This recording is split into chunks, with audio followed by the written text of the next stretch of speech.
Hello from Philadelphia, everyone. My name is Austin Kilaru. I'm an attending physician in the Department of Emergency Medicine at the University of Pennsylvania and a fellow in health services research in the National Clinician Scholars Program at Penn.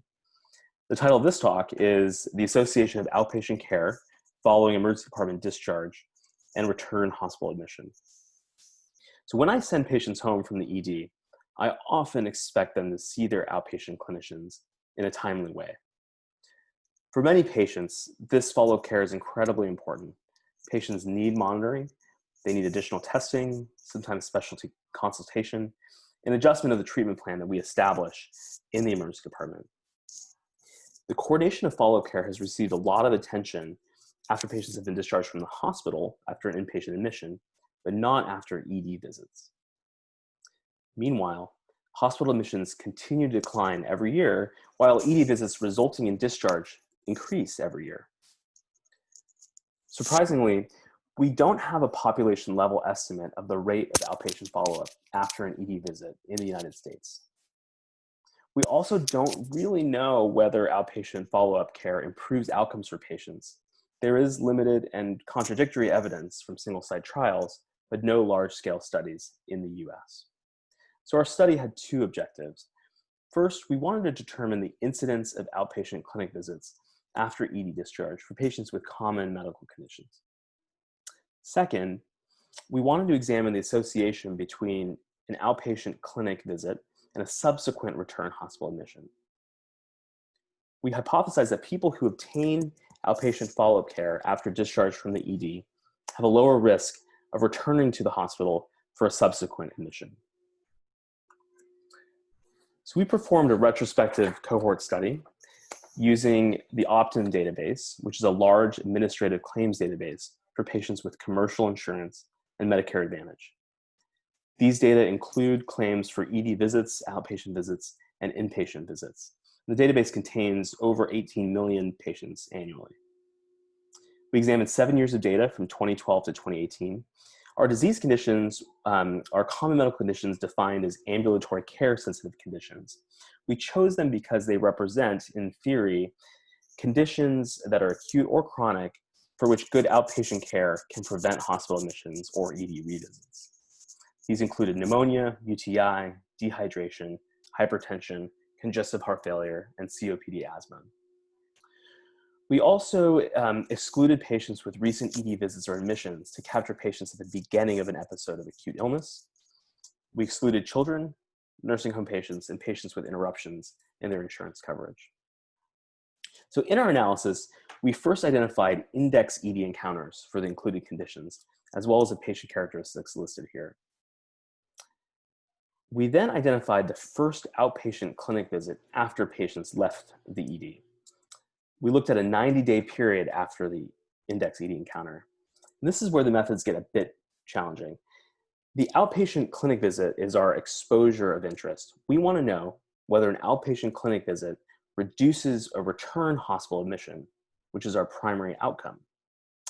But both the outpatient clinic visit and the return hospital admission can occur on any given day after that ED visit. Some patients may go right back to the hospital first. Others may have neither of these events happen over the entire follow-up period. To account for this movement in time, we had to use some advanced survival analysis techniques to answer this question.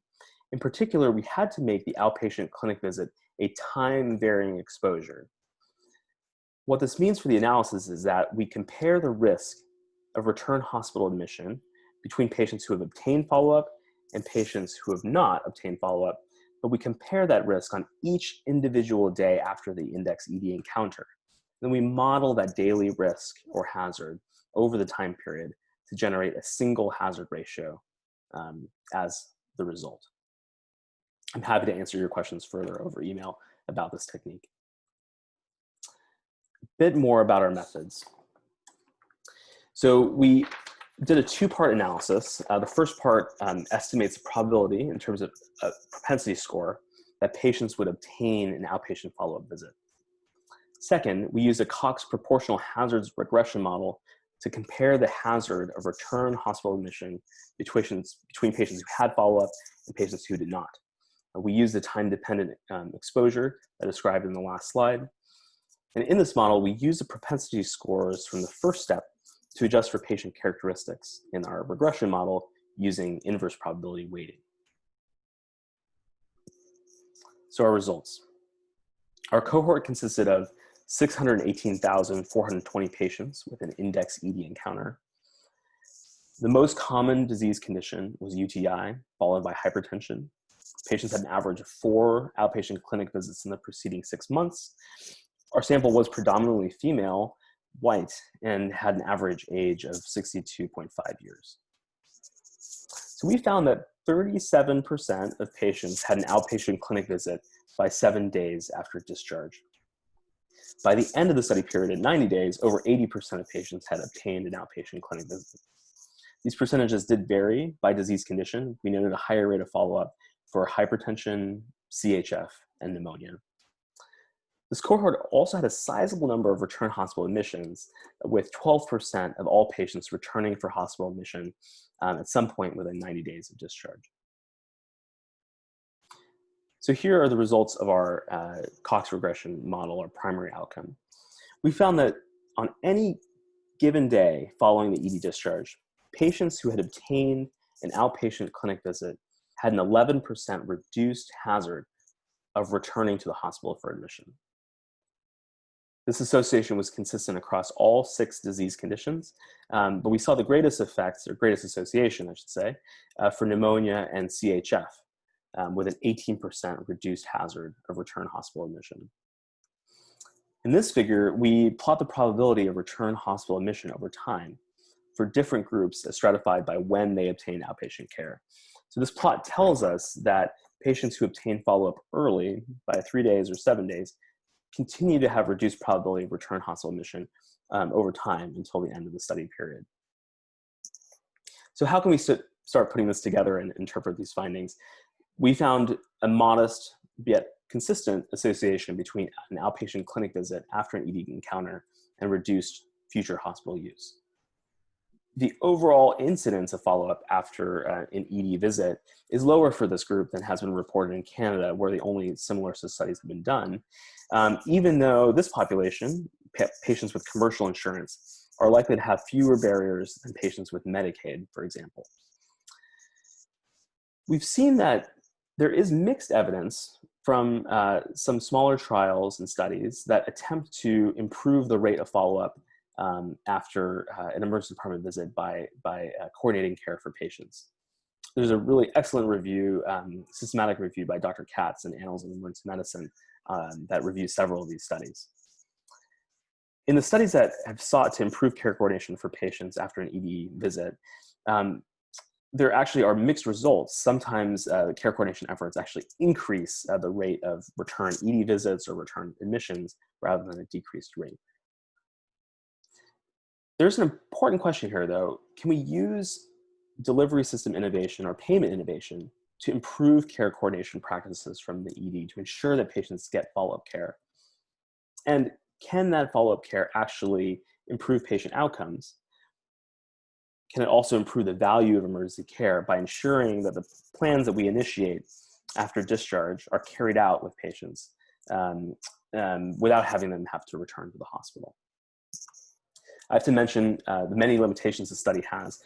First, we cannot infer causality between outpatient clinic visit and a reduced admission. There are too many confounders. For example, patients that are motivated to obtain follow-up care may be motivated to take their medications or otherwise follow the treatment plan and have fewer admissions. By design, we did not restrict outpatient visits to certain diagnoses, so we don't really know if the outpatient clinic visit matched the reason that they were in the ED. We didn't account for facility-level characteristics or services such as telemedicine or case management, and we didn't have access to mortality data, although we did a sensitivity analysis looking at the last known claim date, which showed no change in the results. So to conclude, we found that fewer than 40% of commercially insured patients obtained an outpatient clinic visit within 1 week of discharge. We found that patients who did obtain outpatient care had a lower risk of return hospital admission. More evidence is needed to determine whether follow-up care really is the cause of those reduced return hospital admissions and which patients benefit the most. And finally, there's a possibility that innovations in care delivery that improve care coordination can improve value and quality in emergency care. Thanks, everyone, and I look forward to answering your questions over email. Take care.